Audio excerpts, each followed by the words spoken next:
உணவு மட்டும்தான் நம்ம ரிசுக்குன்னு எடுக்க முடியாது. நம்மளுக்கு அல்ஹம்துலில்லாஹ் அல்லாஹ் தஆலா தர்ற எல்லாமே ரிசுக்கு தான். ஆபியத்துங்கிறது அதே மாதிரி தான். உடல் மட்டும் ஆபியத்து, மூல காரணம் உடம்பு. மற்றது எல்லாமே என்ன ஆகுது? எல்லா விஷயத்துலையும் ஆபியத்து இருக்கு. ரஹ்மத்து, பரக்கத்து, இது முக்கியமான இந்த 7 விஷயங்களும் அல்லாஹ்வின் பொறுப்பில் இருக்குது.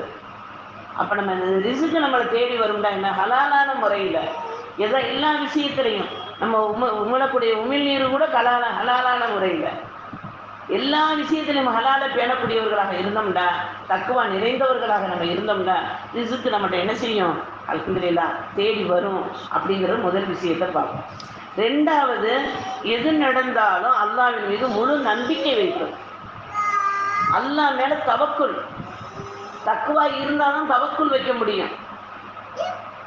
எல்லாமே ரப்பு இல்லாமல் எந்த காரியம் இல்லை. இப்போ நம்ம மதரசாக்களில் நம்ம ஓதி இருப்போம். இப்பவும் மதரசாவில் தான் பயான் கேட்டுக்கிட்டு இருக்கோம். ஆமன்து பில்லாஹி வ மலாயிகத்திஹி வ குத்துபிஹி வ ருசூலிஹி வல் யௌமில் ஆஹிரி வல் கதிரி கைரிஹி வ ஷர்ரிஹி மினல்லாஹி தஆலா வல் ஃபக்ரி ஃபௌதல் மௌத். அல்லாஹ்வை கொண்டும், வேதங்களை கொண்டும், ரசூலை கொண்டும், நாளை மறுமையை கொண்டும், மவுத்து நிச்சயம் என்பதை கொண்டும், தக்தீரையும் நம்பி நம்ம ஈமான் கொள்கிறோம். 6 அல்லது 7 விஷயத்தை நம்பி நம்ம ஈமான் கொள்ளக்கூடியவர்களாக இருக்கும். அந்த ஈமான் என்னதுன்னா, இப்போ நம்ம சொன்ன இந்த 7 விஷயமுமே நேரில் பார்த்தவங்க கிடையாது. அல்லாவை பார்த்துருக்கோமா? எங்கேயாவது அல்லாஹ்வை பார்த்தவங்க யாராவது இருக்கமா அந்த இடத்துல? இல்லை. ரசூலை பார்த்துருக்கோமா? இல்லை. தக்தீர் நம்ம தலையில் இருக்க எழுத்து என்னன்னு தெரியுமா? எந்த இடத்துல எழுதி வச்சிருக்கான்னு தெரியுமா? எப்படி எழுதியிருக்கான்னு தெரியுமா? தெரியாது. வேதங்கள் இறங்கப்பட்ட காலங்களில் நம்ம இருந்தோமா?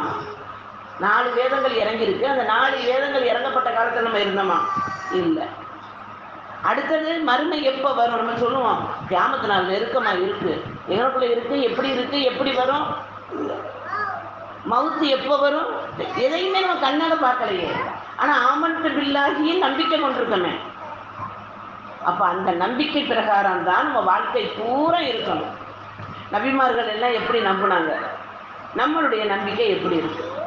அவங்கெல்லாம் நபிமார்கள் நம்பினாங்க, நம்மெல்லாம் அப்படி மனிதர்கள் தானே. அவங்களும் மனிதர்களாக தானே அல்லாஹ் தஆலா பிறக்க வச்சான். நபிமார்களையும் மனிதர்களாக தானே பிறக்க வச்சான். ஒரு ஆவியாவோ ஒரு ஒளிவாவோ படைக்கலையே, மனிதராக தான் படைச்சான். அவங்களும் திருமணம் முடித்தாங்க, அவங்களும் குடும்பங்கள் இருந்துச்சு. ஆதம் அலைஹிஸ்ஸலாம், ஹவ்வா அலைஹிஸ்ஸலாத்துக்கு அவங்களுடைய ஹவ்வா அலைஹிஸ்ஸலாம் பெற்ற பிள்ளைகள் 582 பேர் ஏதோ சம்திங், அவ்வளவு குழந்தைகள் பிறந்திருக்கு. அவர்கள் மூலமாக தானே வளர்ச்சி நம்மலாம். அப்போ அல்லாஹ் தஆலா அவருடைய நாட்டு பிரகாரம் அவ்வளவு மக்கள் அவங்க பெற்றாங்க இல்லையா? அப்போ எவ்வளவு சிரமங்கள் இருந்திருக்கும்.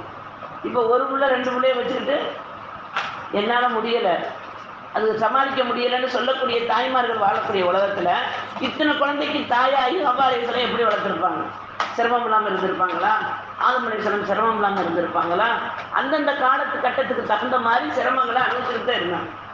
இன்னைக்கு நாம மனிதர்களாக இருக்கக்கூடிய நமக்கும் சிரமங்கள் இருக்கும்.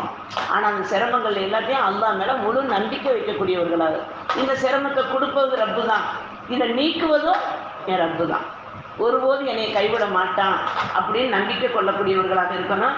இப்போ நம்மளுக்கு இப்ராஹிம் அலைஹிஸ்ஸலாத்தை பற்றி தெரியும். நெருப்பு குண்டத்தில் போடையில் என்ன செஞ்சாங்க? ஏறப்ப ஹஸ்புன் அல்லாஹ் வல் வக்கீல், அல்லாஹ் போதுமானவன், என்னை அல்லாஹ் பாதுகாத்துக்கிற வேண்டாங்க. மூசா அலைஹிஸ்ஸலாம் செங்கடலுக்கு போகும்போது அந்த கடல் வழி விட்டுச்சு. எப்படி விட்டுச்சு? அவங்களுடைய நம்பிக்கையை வச்சு. ரப்பு என் கூட இருக்கேன்டாங்க. நமக்கு கண்மணி நாயகம் ரசூல் ஸல்லல்லாஹு அலைஹி வஸல்லம் தவறு பகையில் இருந்தாங்க. நான் தகுசன் இன்னல்லாஹமா ஆனான்டாங்க. ரப்பு என்னுடன் இருக்கிறான்டாங்க, நம்மளுடன் இருக்கிறான்டாங்க. அல்ஹம்துலில்லாஹ். இப்படி ஒவ்வொரு நபிமார்களும், இஸ்மாயில் அலைஹிஸ்ஸலாம் பச்சை பிள்ளை, நீங்கள் அறுக்கணும்னு நினைக்கிறீங்களா? அருங்க, அல்லாஹ் மேலே நம்பிக்கை வச்சு விட்டாங்க. அல்லாஹ் எப்படி காப்பாற்றினா? அப்போ ஒவ்வொரு நேரமும் நம்ம நம்பிக்கையை என்ன செய்யணும்? இன்ஷா அல்லாஹ் அதிகமாக அல்லாஹ் மேலே முழுமையாக வைக்கக்கூடியவர்களாக இருக்கணும். இன்ஷா அல்லாஹ் அப்படி வச்சுட்டோம்னா எந்த கஷ்டம் வந்தாலும் அந்த கஷ்டத்தை அல்லாஹ் நீக்குவது பொறுப்பாரு.